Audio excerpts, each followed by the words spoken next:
Our scripture today is Revelation 6, 1 through 16. We're doing a short series on some of the main characters and signs in the book of Revelation.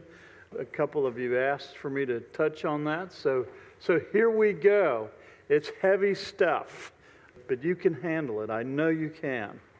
So Revelation 6, 1 through 16. I watched as the Lamb opened the first of the seven seals, and I heard one of the four living creatures say in a voice like thunder, "Come." And I looked, and there before me was a white horse. Its rider held a bow, and he was given a crown, and he rode out as a conqueror bent on conquest. When the Lamb opened the second seal, I heard the second living creature say, "Come." Then another horse came out, a fiery red one. Its rider was given power to take peace from the earth and to make people kill each other. To him was given a large sword. When the Lamb opened the third seal, I heard the third living creature say, "Come." I looked, and there before me was a black horse. Its rider was holding a pair of scales in his hand. Then I heard what sounded like a voice from among the four living creatures saying, 2 pounds of wheat for a day's wages, and 6 pounds of barley for a day's wages, and do not damage the oil and the wine. When the Lamb opened the fourth seal, I heard the voice of the fourth living creature say, "Come." I looked, and there before me was a pale horse. Its rider was named Death, and Hades was following close behind him. And they were given power over a fourth of the earth to kill by sword, famine, and plague, and by the wild beasts of the earth. When he opened the fifth seal, I saw under the altar the souls of those who had been slain because of the word of God and the testimony they had maintained.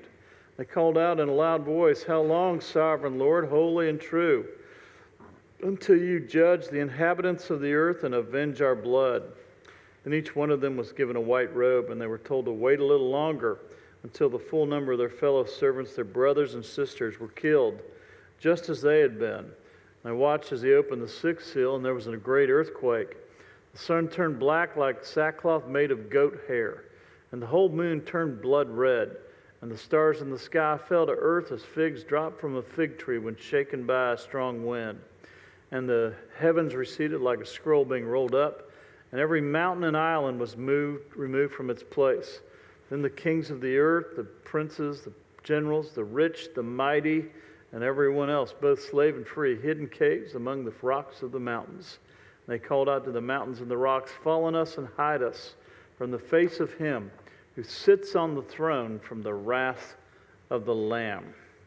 May God's blessing be on the reading of his word. One of the largest earthquakes recorded in the last 20 years happened last week. Did you hear about this? 8.8 on the Richter scale. And you couldn't find the story on the front page of the newspaper. It was like, oh yeah, another earthquake, 8.8. It didn't get a lot of attention. If you wanted to find out more about it, you had to kind of flip back a few pages to read the complete story about this earthquake. It happened off one of the peninsulas off where it is particularly. I think it's the other end of the Aleutian Island chain. But you're going towards Russia, and it was near Russia, and this is where it took place. And after the quake hit, all these warnings went out all around the Pacific Ocean of a tsunami warning. Particularly places like New Zealand seems to get a lot of these things. And also Hawaii got a warning. And so did the west coast of America. Well, look out. Tsunami warning.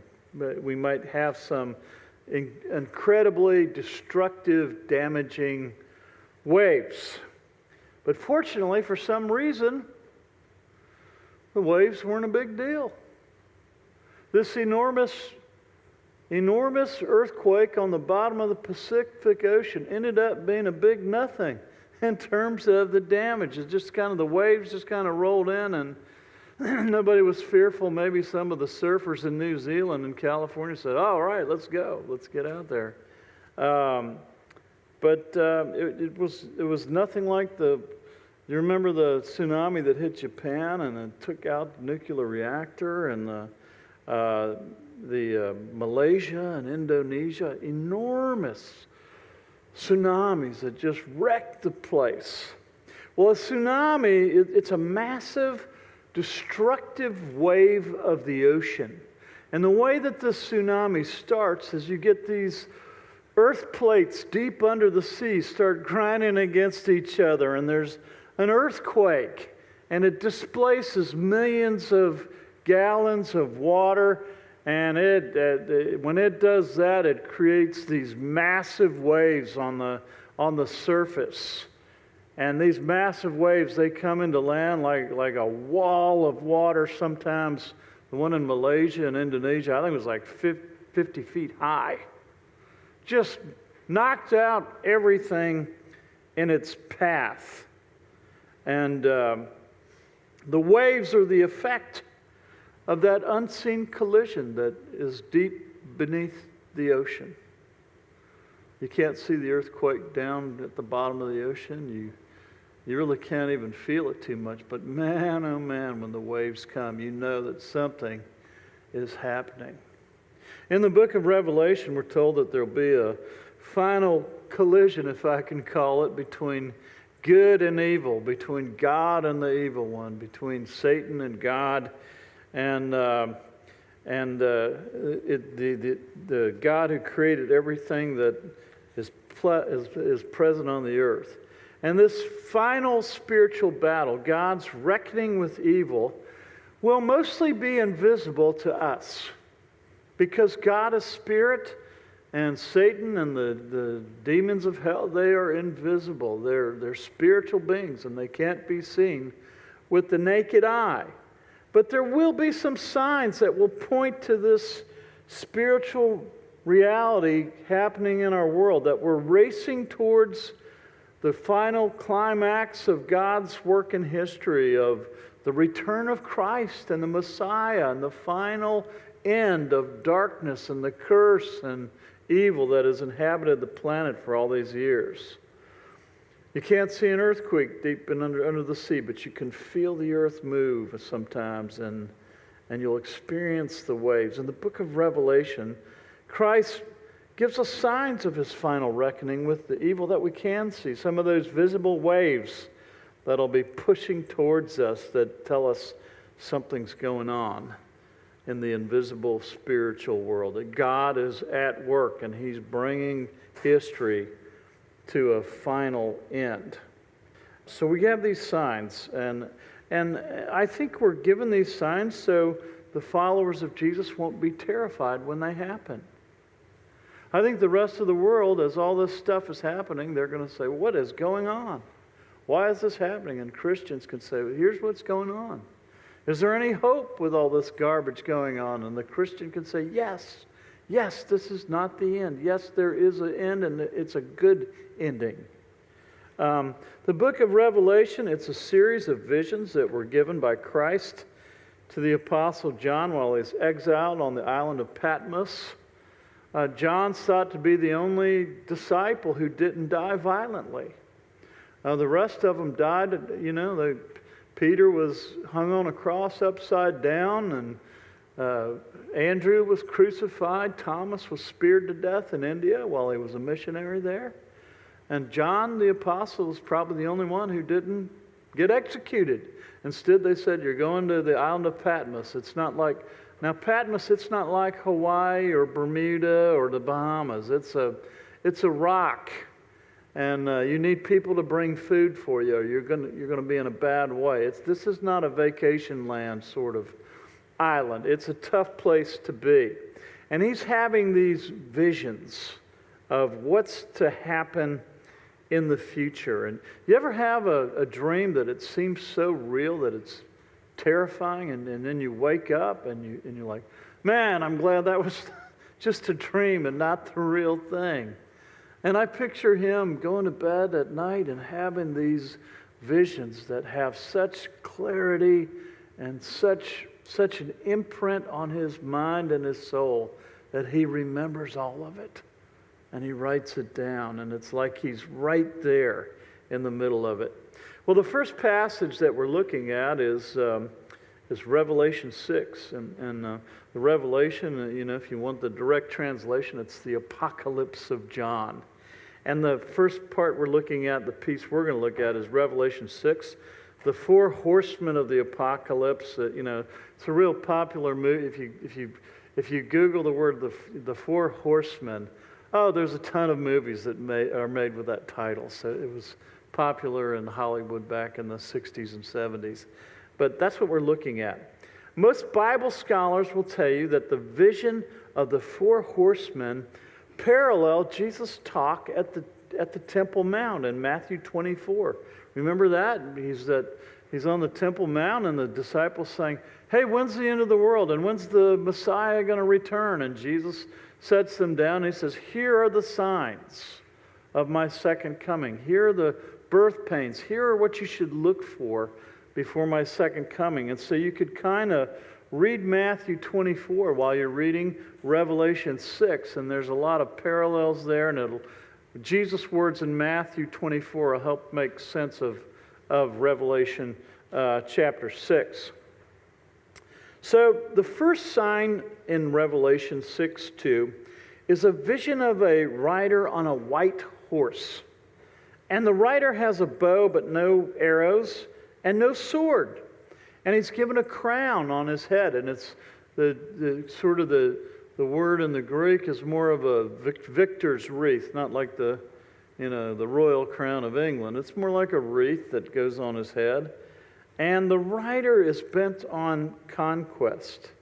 Now, when you think of a guy on a white horse, good guy or bad guy? Good guy. You think, he's on, some of you may remember this. This is back in the 70s, but I remember I used to go to watch a movie, and they'd have mini movies before the real movie. Do you remember that? And the movie was like 50 cents or something like that. And they'd have these, quarters. Some of you are way old. A quarter for a movie, holy mackerel. But anyway, they'd have these, I remember they had these 5-minute movies or 7-minute movies, and it was always the Lone Ranger. Do you know about the Lone Ranger? Guess what color horse the Lone Ranger rides? It's a white horse, because he's a good guy. And so you see this horse clumping across that. It was black and white, so you just assume it was a white horse, I guess it could have been tan, but it looked white to me anyway. But he's clumping across. Oh, yeah, here comes a good guy on the white horse. And so he's coming across, and some mistakenly think that this rider in the first part of Revelation 6 is a good guy. But he's not. This is not representative of Christ, this first white rider. Jesus doesn't come to the end of Revelation. And Jesus doesn't come with a bow. What does Jesus come with? Some of you have read this. He's got a sword. And he comes not with just a single crown. He comes with multiple crowns. And he comes with a host of angels with him. And he doesn't come as judgment at the beginning. He comes at the end to bring victory over evil. So this is not Christ here at the beginning.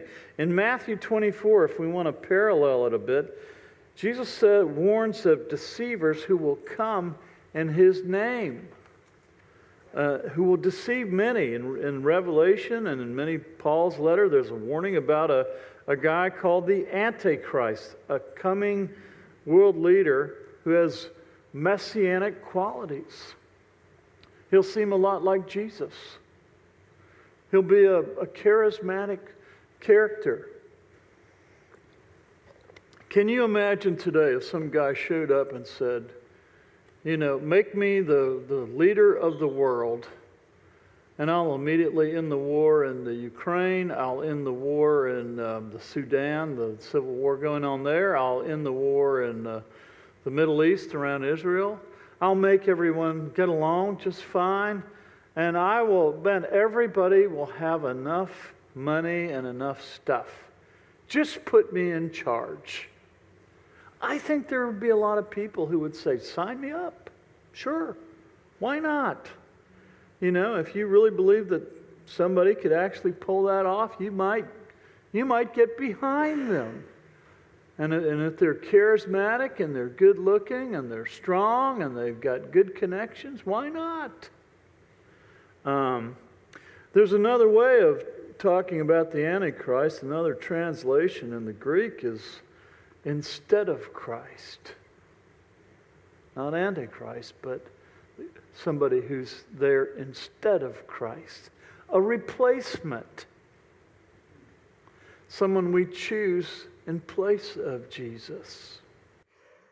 Since the Tower of Babel, human beings have yearned for a one-world government. We want it with all that we've got. We saw it with globalism, in the last 30 years, where you can get stuff from all over the world. I mean, when I was at my daughter's wedding in India and I needed some Indian money, guess what? You go to the ATM, pop your card in, and out comes rupees. I was in the Czech Republic with my son this winter. Need some more money? ATM. My ATM from Lewis, Delaware. My card from my bank here. And I'm halfway around the world and I pop it in and out comes money. Crazy stuff, huh? We yearn for a world system. In our time, people have tried to pull it off. The Nazi Germany, they dreamed of a global world order. The Soviet Union, people don't understand it today about our fear of communism, but the Soviet Union, their plan was worldwide dominion, worldwide system. Everybody's a communist. And people today say, oh, that's just 1950s, 1960s fiddle-faddle. And no, it was real back then, and they were serious back then. Today, the Chinese desire global influence, and Russia would like to reassert itself. Over the past 70 years, evangelical scholars have always looked to Daniel 2 in their interpretation of what happens with world empires throughout the earth. You remember the vision of Nebuchadnezzar, the king of Babylon, and Daniel interprets it, and they're given the list of world empires that happened throughout history. The first one is Babylon, current day Iraq.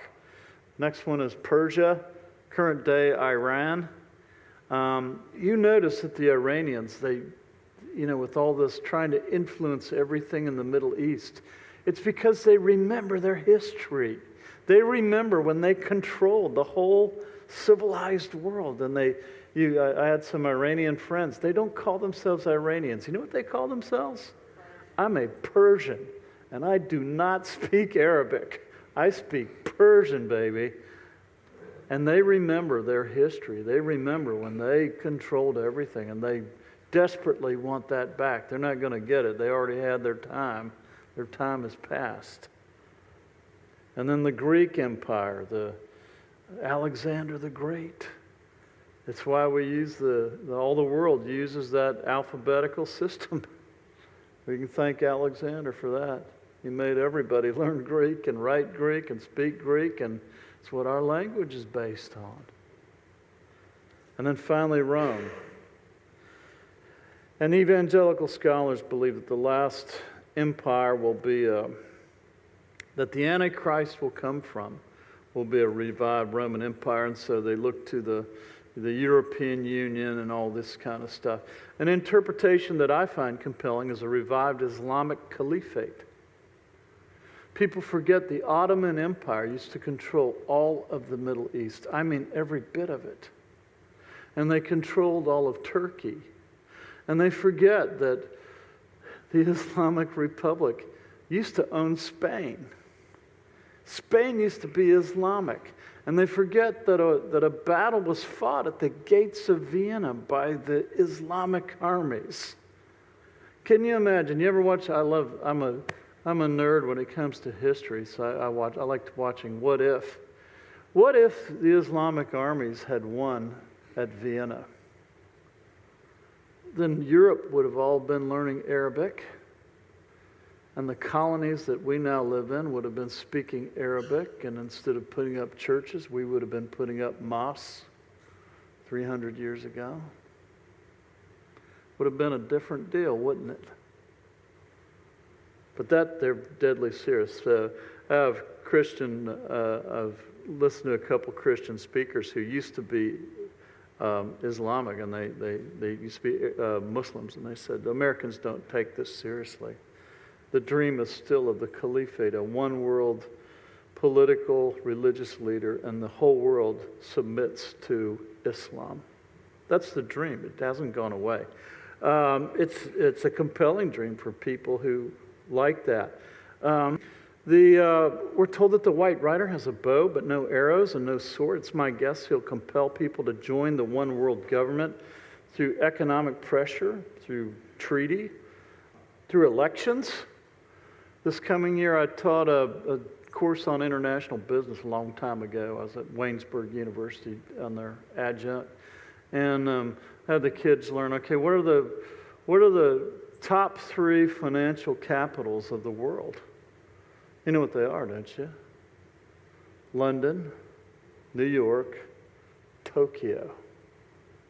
After this year, 2 of the greatest financial capitals in the world will be governed by Muslims, probably. Interesting stuff, interesting times, aren't they? The Antichrist is both political and religious. And we're moving quickly to a one-world cashless financial system. I was reading in Bloomberg that China is quietly gathering up all their cash, and everybody in China, by the end of, I think, 2 years, you won't be able to use cash. You'll only be able to use your phone or a card. You won't be able to hold cash or spend cash. That's the dream. And I think that's going to go worldwide, actually. Not everyone will want to go along with the Antichrist, and so there will be war. Moreover, today, we see the most powerful nations and coalitions of nations vying for supremacy of the planet. The second horse is a red horse, which is the color of war. The rider is given permission to take peace from the earth, and he carries a large sword. Have you noticed that war seems to be popping up all over the planet? I mean, what's going on with Cambodia fighting Thailand? What could they possibly be fighting over? Or you see India and China rubbing up against each other up in the Himalayas. I'm like, who cares who owns that goat path on the top of the Himalayas? But they care. They deeply care. And, you know, Israel, there's always going to be war around there. There's civil war going on in the Sudan where people are dying by the hundreds every day. And, you know, we see that today going on all over the world. The 20th century was the deadliest century in human history in terms of warfare. More people died in the 20th century than any time in recorded history, bar none. It was the bloodiest century by far. Battlefields are more dangerous today than they've ever been before, with smart munitions, drones, robots, mines, and now the introduction of AI. The battlefield would be an incredibly scary place to be today, I think. And it feels like, you know, when he says the red horse, the red rider has the ability to take peace from the earth, you can even take out the geopolitics and bring it down to a micro level. Have you found that people are less tolerant towards each other? I was in Walmart parking lot this past year, and I was just watching something happen. As you've seen this happen, probably happens more up in other states than Delaware. We're so relaxed here, but some guy was waiting for a parking spot, and the lady pulled out, and then some other gal swoops in ahead of him. He'd been waiting there for 5 minutes, and man, she got it. And he didn't just drive on and say, whoops, you know, I missed that one. Boy, that's a bummer. He got out of his car and started beating on her car and screaming at the window. And I'm like, oh my golly, it's just a parking spot, you know. Another 50 feet, there's 100 parking spots, you know. But I think our tolerance towards each other is going down and down and down, and we get angry, and oh man, we fly off the handle like never before. Neighbor against neighbor, family member against family. We're easily offended. Have you found that out? I'm finding people are quickly offended for really dumb stuff. We get our hackles on, and then, if we're really excited, we even do a selfie of us getting bent out of shape and put it on YouTube or TikTok. Silly stuff. But when it says take peace from the earth, I think it's more than just nations. I think it's person on person. We're ticked off at each other. The third horse naturally follows the second horse. It's the black horse of famine. After war and destruction, food shortage always follows. People aren't watching this, but when we're watching this war in the Ukraine, when you've turned your croplands into a battlefield, guess what the farmer can't do? You can't plant when there's mortar shells flying around you. And you can't take your wheat. You can't collect your wheat. You can't take your combine out there when there's artillery shells flying around the edge of the wheat crop, can you? And so what's happening, there's a lot of the Ukraine was called the breadbasket of the East. And in fact, in these days, a lot of the Ukrainian wheat crop was actually going to poor folks in Africa and the Middle East. And suddenly, Ukraine's not able to get their crops out, and their harbors are blocked up. And guess what? People are going hungry in other places where they used to supply the food. This is what happens when you have war, and when you have hunger and starvation. Your body becomes weak, and you're more prone to disease, and epidemics go a little quicker when the body's weak, don't they? I mean, I'm just guessing. Some of our doctors here, is that right? You got a weak body, you're going to get sick. And so the black horse is only imagine this. Imagine a city like Philadelphia, and we say, we don't like Philadelphia anymore, so we're going to destroy all the bridges on the Schuylkill River. And we're going to cut them off from the rest of the world on the Delaware River, and we're going to blockade the part that's on land in the north part of the city. We're not letting trucks go in. We're not letting trains go in. What do you think will happen to the shelves of the grocery stores in Philadelphia? It's going to be hungry people. And that's what this is talking about here, about when you have war and you have these kinds of things happening. A lot of our stuff comes on ships. If the oceans aren't open, when the next time you go to the grocery store, half of your oranges and bananas are all coming from Ecuador and places like that. They're not coming from here. The revelation of John predicts that it will take an entire day to earn enough money to buy food for your family for one day. Did you read this article? There was actually an $18 Big Mac for sale in, I think, Manhattan. Not that you'd ever pay $18 for a Big Mac. I mean, I'd let's just get on the train and get out of the city and get one. But inflation of food, it's already happening, and it's going to be worse during these times. Verse 6 says, don't damage the oil or wine. Luxury items are still going to be available to the wealthy, and there's going to be a spread between the poor and the rich. The middle class is going down the drain during this time. Finally, a pale green horse appears with the fourth seal. The rider's name is Death, and Hades follows close behind it. They're given permission to kill 1/4 of the earth by sword, famine, plague. This is a crazy one, by wild beasts. I don't know what that's about. Today would be the death of 2 billion people. It's hard to imagine. But we're seeing the brutality of modern war. Did you ever think 1 million men would be dying here in the 21st century in the Ukraine?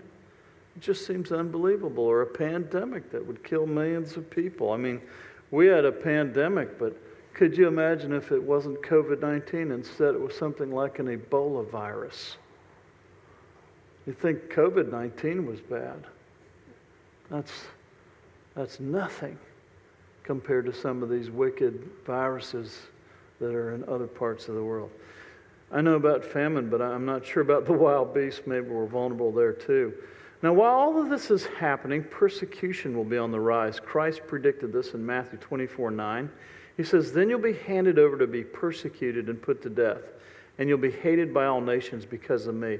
Christianity isn't going to win popularity contests in the last day. You become a Christian, you get baptized, people aren't going to slap you on the back and say, "Oh, isn't that great? You're a Christian. That's just lovely. Let's celebrate." Instead, you're going to be treated like dirt.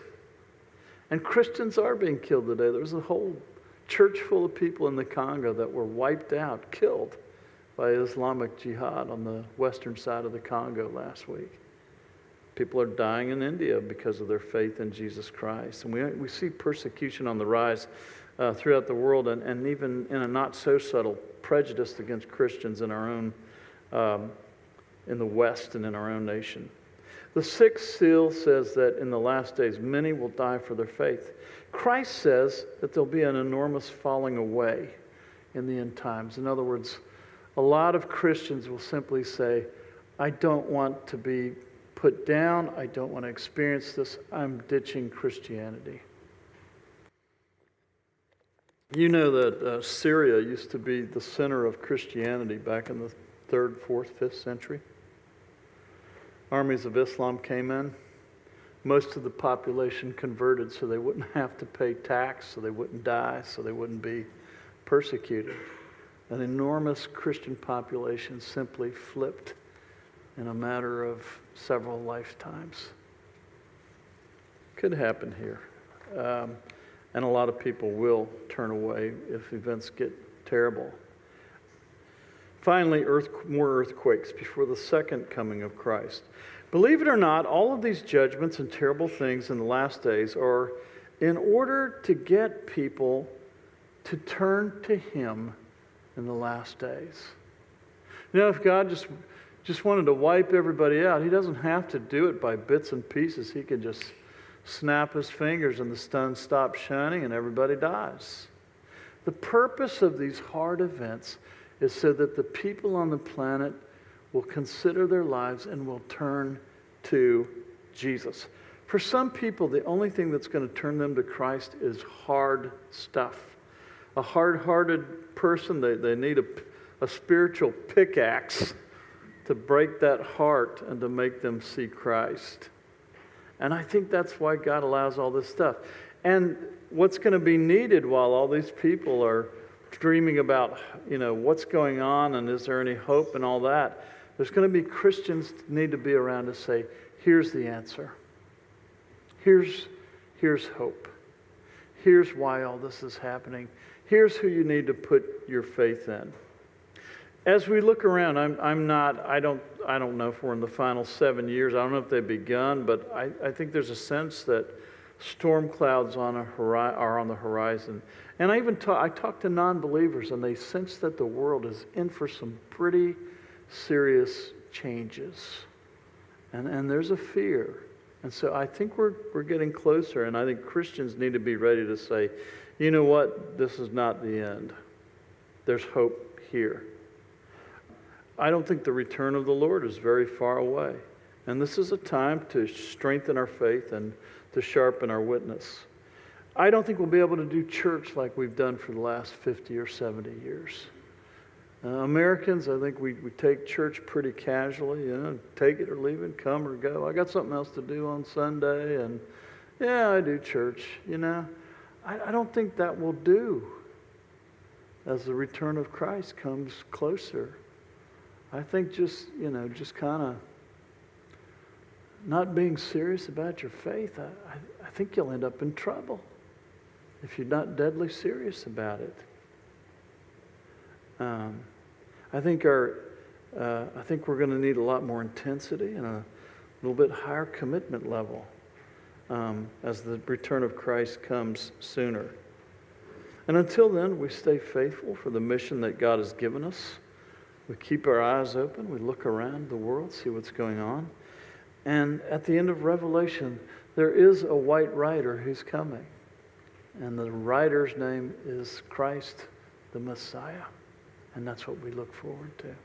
Let's pray. God in heaven, I thank you for your love for us. I pray that you'd speak to our hearts, and pray that we would love you with all our hearts. In Jesus' name, amen.